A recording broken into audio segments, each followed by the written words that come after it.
Vivendo na espera da demissão de Rui Costa e Rafinha do São Paulo, mas até o presente momento, nada. São Paulo eliminado da Copa do Brasil, Roger Machado, esse sim foi demitido. Falta os outros dois R's, né, ser demitido também. A Independente estava fazendo protesto, está fazendo protesto agora no CT da Barra Funda, né? Não tem respaldo algum para fazer tal feito, né? E vamos comentar um pouquinho desse jogo, senhores. Postar o pós-jogo hoje com mais calma, né? E antes, se inscreva no canal, porque o Phelps estamos perto, né, de atingir a primeira grande pequena marca, né? Que é atingir 100 inscritos, né? A última vez que eu vi faltava 12, então estamos chegando, né? Acho que já tive uns 2, 3 canais, os outros eram de games, né? Videogame, acho que esse é o primeiro que o Phelps está famoso, por que não, né? 100 pessoas inscritas já é alguma coisa para se escorar. Desde já agradeço a visualização, a companhia de vocês. Obrigado sempre, meus queridos amigos.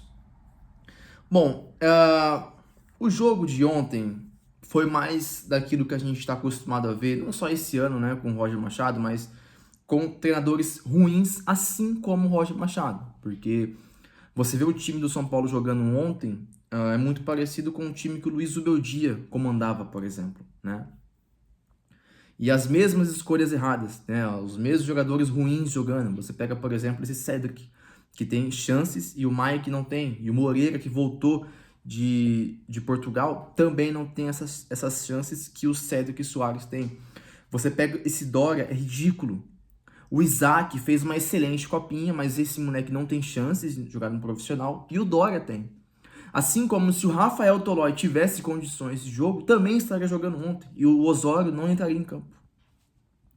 E aí o São Paulo não estava jogando nada com 11 jogadores, quando ficou com um a menos com a expulsão do Ferreirinha, aí piorou. Eu falei no meu pós-jogo rápido no TikTok da vergonha que foi essa expulsão do Ferreirinha, porque se você entende um pouco de futebol, se você viu o lance, você vai saber que aquilo não foi para expulsão. Se você quer ter noção do poder de bastidor do São Paulo, que é minúsculo, olha aquele lance, rapaziada. O jogo de ontem não foi nenhum jogo contra o Corinthians na Neoquímica Arena. Não foi nenhum jogo contra o Palmeiras no Allianz Parque, o Flamengo no Maracanã. Não, foi contra o Juventude no Alfredo Jaconi. Contra o Juventude, rapaziada. O São Paulo não consegue. E quando eu falo da força de bastidor, é isso. Essa é a força de bastidor. Que jogando Corinthians e São Paulo, se o jogador do Corinthians faz um lance parecido com o que o Ferreirinha fez, poderia ser o mesmo árbitro. Vocês acham que o desfecho seria o mesmo do Ferreirinha? Com certeza não. Com certeza não.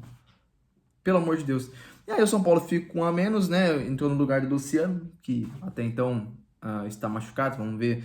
Não tive maiores informações se ele continua machucado ou não, né? O Ferreirinha dura 30 segundos, uma expulsão muito injusta, para não falar outra coisa, né? Aí o São Paulo piora na partida. Bom, eu nem vou comentar muito, rapaziada, das decisões erradas do Roger Machado nas suas substituições, porque ele é um técnico fraco. Então, quando você tem um técnico fraco na sua equipe, você espera decisões fracas, decisões ruins. E foi o que ele fez ontem mais uma vez, né? Ele colocou o Osório, aí fica um esquema com 3 zagueiros. O Juventude não tem nenhum poder ofensivo, não tem nenhuma variação tática que vai te oferecer algum perigo, não tem. A tática deles é, de alguma forma, chegar na linha de fundo e alçar bola na área. Não é à toa que o Juventude fez 3 gols no São Paulo de bola aérea, né? Então, a ideia do Roger Machado era colocar o Osório, que é um zagueiro de estatura alta, né? As bolas que viria dentro da área, esses zagueiros, os outros dois, tirariam essas bolas, né?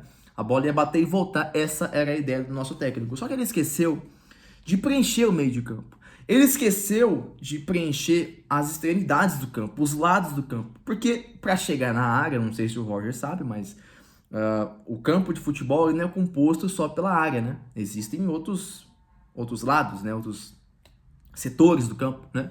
Então ele colocou o zagueiro pensando nisso, mas esqueceu de preencher os outros espaços. Automaticamente se foi muitas bolas aéreas e dessas muitas saíram os 3 gols e poderia sair mais, né? Se tivesse jogando até agora, o São Paulo tomaria uma goleada do Juventude por bolas aéreas, né? Então, Esse time já não tem nenhum esquema defensivo, não tem nada, então com um jogador a menos isso piora, né? A cabeça do fraquíssimo Roger Machado, ela buga, né? E foi o que aconteceu.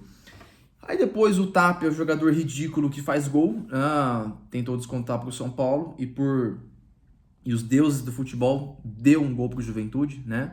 E o Juventude acabou passando com total justiça, total, né? Eu não sei se eu me acostumei ou se eu ainda não me acostumei com o São Paulo de hoje, né? Porque hoje, de fato, se você pegar o recorte do atual momento, o São Paulo é sim um time pequeno, né? As decisões que toma, a diretoria que tem, os jogadores que tem, você pega o goleiro do São Paulo, que sempre foi reserva a vida inteira. O número 10 do São Paulo é o Luciano, né? O número 10 no Corinthians é o Depay, no Flamengo é o Arrascaeta, no Inter é o Alan Patrick e no São Paulo é o Luciano. Então, fora outros jogadores bizarros que tem ali, né? Torcida organizada que é uma vergonha. Então, todo esse atual momento, não sei se eu citei dirigentes ruins, mas se eu citei, repito, né? Dirigentes ruins também. Então, todo esse cenário, se você faz um recorte, você vê que é de um time pequeno, um time amador, né? Só que eu não me acostumei com isso ainda. Para mim, não entra na minha cabeça você fazer um péssimo jogo que você fez ontem contra o Juventude. Você fazer um péssimo jogo contra o Mirassol, contra o O'Rings, sei lá o nome desse time, do Chile. São jogos que, independente de quem esteja jogando, é o São Paulo que está jogando. Você tem que vencer e no mínimo convencer. Tem que chegar umas 5 vezes no gol dos caras com perigo, trocar uns passes, né? Chegar com uma certa boniteza, vamos dizer assim, no gol adversário, mas isso não aconteceu nem ontem e nem nesses jogos que eu citei. Então, isso é fruto, né, do recorte atual do São Paulo, né? Justamente por ter um técnico ruim, né, dirigente ruim, então. Mas eu nunca vou me acostumar. São Paulo pode estar na sua pior crise da história, mas jogos como esse, como o de ontem, por exemplo, ainda que não aconteça o resultado, você tem que desempenhar um mínimo de futebol. E o São Paulo de Roger Machado, o São Paulo de Luiz Bieldia, como citei, nem o mínimo entregava, né? E agora, uma felicidade pequena que nós tivemos, né, com a demissão do Roger fracassado, né? Ele foi embora e tudo indica que será Dorival Júnior, nosso novo técnico, né? De todas as opções disponíveis, o Dorival é a melhor escolha, a opção mais barata, né? E uma opção que ela anda junto por ser barata e por custar pouco, né? Se você for comparar os outros técnicos que são piores que ele, você pega, por exemplo, o Felipe Luiz, que eu acho ridículo, acho muito fraco, né?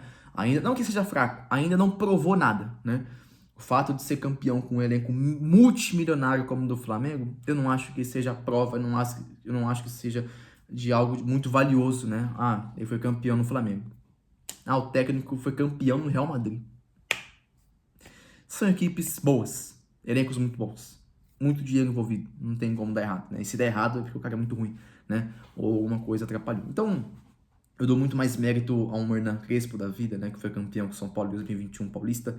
Eu dou muito mais mérito com o Dorival Júnior sendo campeão de Copa do Brasil com o elenco que tinha em mãos do São Paulo, né? O Rogério Ceni falava que não tinha como fazer nada com aquele elenco. E chega o Dorival, consigo fazer alguma coisa com esse elenco. Então, dou muito mais mérito a treinadores como esse do que Carlo Ancelotti, do que Felipe Luiz, do que Jorge Jesus, né? Que vive de um trabalho, né? Depois que sai do Flamengo, depois que sai dessas equipes multimilionárias, não conseguem nada na carreira. Então, talvez porque sejam treinadores meia boca ou medianos, né? Você pega, por exemplo, o Carlo Ancelotti, ele dirigiu o Everton, eu lembrei aqui, e nunca deu nada, ou pelo menos não ganhou nada relevante, não fez um trabalho consistente no Everton da Inglaterra, que não, com certeza não está na primeira, nem na segunda prateleira da Inglaterra, então não se fez nada, só se faz algo em times muito bons. Por que será? Bom, é isso. Essa é a minha análise do pós-jogo. O time ontem foi muito ruim, não teve um ponto negativo nem positivo. Muita gente pegando no pé do Danielzinho, né? Uma sacanagem do cacete, né? Porque escolher um jogador para crucificar em meio a tanta cabeça de bagre que tem, você pegar o Danielzinho, não pegar no pé de um Dória da vida, de um Cedric, é no mínimo pilantragem, né? Sacanagem, como eu disse. Meus queridos, é isso. Agora eu vou para a faculdade. Vamos voltar um pouco tarde hoje, né? coisas da vida. Que Deus abençoe cada um de vocês. Mais uma vez, aquela coisa chata de sempre, né? Se inscreve no canal aí que estamos quase chegando a 100 inscritos, né? Como eu disse no começo do vídeo, também a primeira grande, pequena marca, né, desse canal. Que, se Deus quiser, a gente vai muito longe ainda. Fechou? É isso. Tamo junto, como sempre. Vamos, São Paulo.